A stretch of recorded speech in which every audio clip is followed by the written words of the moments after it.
नमस्कार, आप देख रहे हैं सोशल स्मार्ट न्यूज में हूं आपके साथ उज्जवल कुमार। तो आइए जानते हैं आज दिन भर की कुछ बड़ी एवं महत्वपूर्ण खबरें। उससे पहले एक नजर सुर्खियों पर डाल लेते हैं। तो आपको पता चले बिहार में आरक्षण पर घमासान, बीजेपी का नीतीश पर निकाय चुनाव टालने का आरोप, करेंगे धरना का ऐलान। जानिए पूरी खबर। उससे पहले आपको बता दें किसानों पर मेहरबान नीतीश सरकार, कम बारिश में झुलसी, ज्यादा मेघ में डूबी फसलों के नुकसान में सहायता करेगी नीतीश सरकार। जिसे बताएंगे इस खबर को पूरी तरह विस्तार से। उससे पहले आपको बताते चले मुजफ्फरपुर नगर निगम चुनाव में प्रत्याशी की एंटी एनिमल घोषणा पर भड़की पूर्व केंद्रीय मंत्री मेनका गांधी। जानिए इस खबर को पूरी तरह विस्तार से। पहले आपको बताते चले बिहार में प्रशांत किशोर का कितना शोर, सब पर हमले और नीतीश से बैर, क्या है रणनीति। जानिए पूरी खबर। वहीं एक और बड़ी खबर निकल के आ रही है। आपको बताते चले बिहार में आयुष्मान भारत योजना को रफ्तार देगा आरोग्य मित्र, अनुमंडल एवं रेफरल अस्पतालों में जल्द होगी नियुक्ति।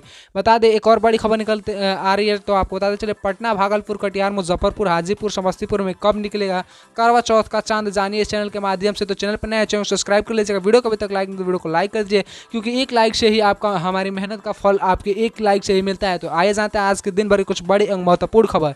तो आपको बता दें बड़ी खबर निकल के आ रही है। बिहार में आरक्षण पर घमासान, बीजेपी का नीतीश पर निकाय चुनाव टालने का आरोप, धरना का ऐलान। बीजेपी प्रदेश अध्यक्ष संजय जायसवाल ने गुरुवार को पटना में प्रेस कॉन्फ्रेंस कर नीतीश सरकार पर निशाना साधा। उन्होंने कहा कि महागठबंधन सरकार जानबूझकर चुनाव लटका रही है। बिहार में ओबीसी आरक्षण की वजह से नगर निकाय चुनाव टलने के बाद सियासी घमासान शुरू हो गया है।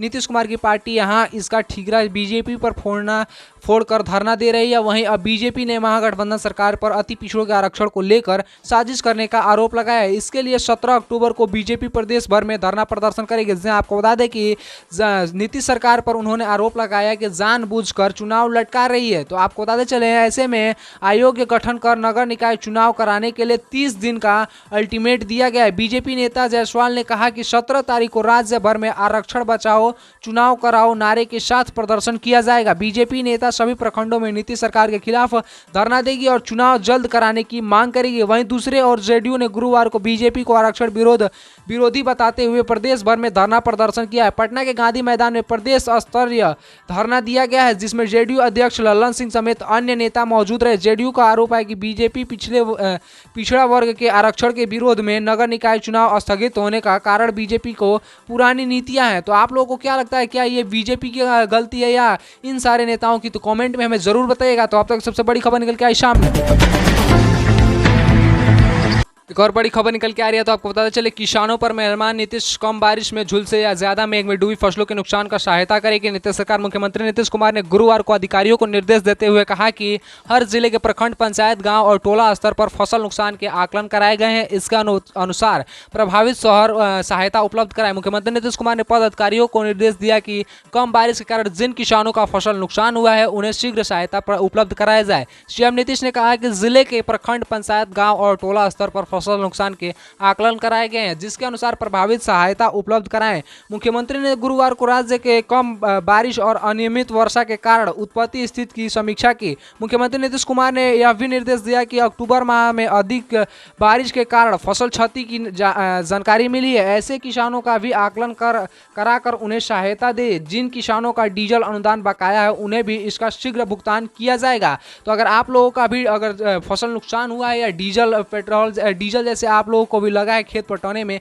तो आप लोग भी भर सकते हैं डीजल का फॉर्म। जल्द ही डीजल अनुदान का पैसा आप लोगों के खातों में नीतीश सरकार द्वारा मिलेगा। तो अब तक सबसे बड़ी खबर निकल के आई सामने। एक और बड़ी खबर निकल के आ रही है। मुजफ्फरपुर नगर निकाय चुनाव में प्रत्याशी की एंटी एनिमल घोषणा पर भड़की पूर्व केंद्रीय मंत्री मेनका गांधी। बिहार के मुजफ्फरपुर में नगर निकाय चुनाव में वादा करना प्रत्याशी को पड़ा भारी। जी हां, आपको बता दें पूर्व केंद्रीय मंत्री मेनका गांधी ने एक्शन लेते हुए प्रत्याशियों को फोन मिलाकर पोस्टर से जंतु विरोध वादा हटाने को कहा। पूर्व केंद्रीय मंत्री मेनका गांधी जानवरों के संरक्षण और वाइल्ड लाइफ को संरक्षित करने का काम करती है और कई बार सुर्खियों में बनी रहती है। ऐसा ही एक वाकया बिहार के मुजफ्फरपुर से आया, जब मेनका गांधी को प्रत्याशी को फोन मिलाकर चुनाव पोस्टर पर लिखे वादे को वापस लेने का बात करनी पड़ी। मुजफ्फरपुर नगर निगम चुनाव में पूर्व केंद्रीय मंत्री मेनका गांधी का सीधा हस्तक्षेप हुआ है। आवारा कुत्तों से लोगों को छुटकारा दिलाने का वादा करना एक प्रत्याशी को महंगा पड़ गया। प्रत्याशी ने अपने घोषणा पत्र पर बीते दिने हुए एक घटना के आधार पर वादा किया था कि जीतने के बाद वे शहर के आवारे कुत्ते को शहर की सीमा से बाहर फेंकवा देंगे। जी हाँ दोस्तों, जिसके बाद बाद से पोस्टर की तस्वीर किसी ने मेनका गांधी को सोशल मीडिया पर टैग करके पोस्ट की थी। दरअसल बीते एक दिनों आवारा कुत्ते के नोचने से हुई एक बच्ची की मौत के बाद प्रत्याशी ने इस मुद्दे को अपने घोषणा पत्र में शामिल किया। प्रत्याशी नीलम सिंह ने घोषणा पत्र में कहा था कि वे चुनाव जीतने के बाद सभी आवारे कुत्ते को पकड़कर शहर के सीमा के बाहर फिकवा देंगे। वहीं बता दें, इसके बाद से इसकी शिकायत किसी ने मेनका गांधी से कर दी। बार बार शिकायत मिलने के बाद मेनका गांधी ने प्रत्याशी के पति को फोन किया और घोषणा पत्र बदलने को कहा। फिलहाल प्रत्याशी पति ने उस वादे को घोषणा पत्र से हटाने का स्वीकार कर लिया है। तो अब तक सबसे बड़ी खबर निकल के आई सामने।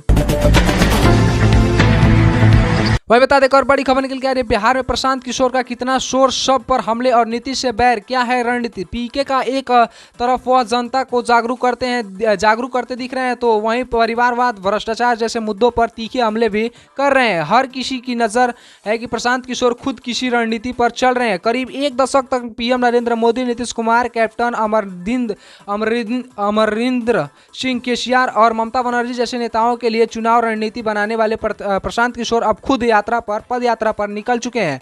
गांधी जयंती के बाद से वह बिहार में जन सुराज यात्रा निकाल रहे हैं। इसके तहत वह 3000 किलोमीटर की पद यात्रा पर इस दौरान वे लोगों से सीधा संवाद कर रहे हैं, इस उनके मुद्दे को जान रहे हैं और जान सकोर की बातें कर रहे हैं। एक तरफ वह जनता को जागरूक करते दिख रहे हैं, वहीं परिवार, भ्रष्टाचार जैसे मुद्दों पर तीखा हमला भी कर रहे हैं। ऐसे में हर किसी की नजर है कि आखिर सबके लिए रणनीति बनाने वाले प्रशांत किशोर खुद किस रणनीति पर काम कर रहे हैं। तो आप लोगों को क्या लगता है, हमें कमेंट में जरूर बताइएगा। तो आप लोग सबसे बड़ी खबर निकल के आई सामने। वही बता दें, और बड़ी खबर निकल के आ रही है, बिहार में आयुष्मान भारत योजना का रफ्तार देगी। आरोग्य मित्र अनुमंडल एवं रेफरल अस्पतालों में जल्द होगी नियुक्ति। बिहार के सभी अनुमंडल एवं रेफरल अस्पतालों में प्रधानमंत्री जन आरोग्य आयुष्मान भारत योजना के तहत आरोग्य मित्र बहाल किए जाएंगे। वर्तमान में सरकारी मेडिकल कॉलेज अस्पताल एवं सभी जिलों अस्पतालों में आरोग्य मित्र की तैनाती कर दी गई है। अगले चरण में अनुमंडल एवं रेफरल अस्पतालों में आरोग्य मित्र की तैनाती होने के बाद योजना का और भी बड़ी प्रक्रिया और भी लोगों को प्रदान किया जाएगा। तो आज की वीडियो, अगर वीडियो चले तो वीडियो को लाइक करें, चैनल को सब्सक्राइब करें, बने तमाम ऐसे महत्वपूर्ण खबर जानने के लिए और प्यार से बोले जय हिंद, जय भारत।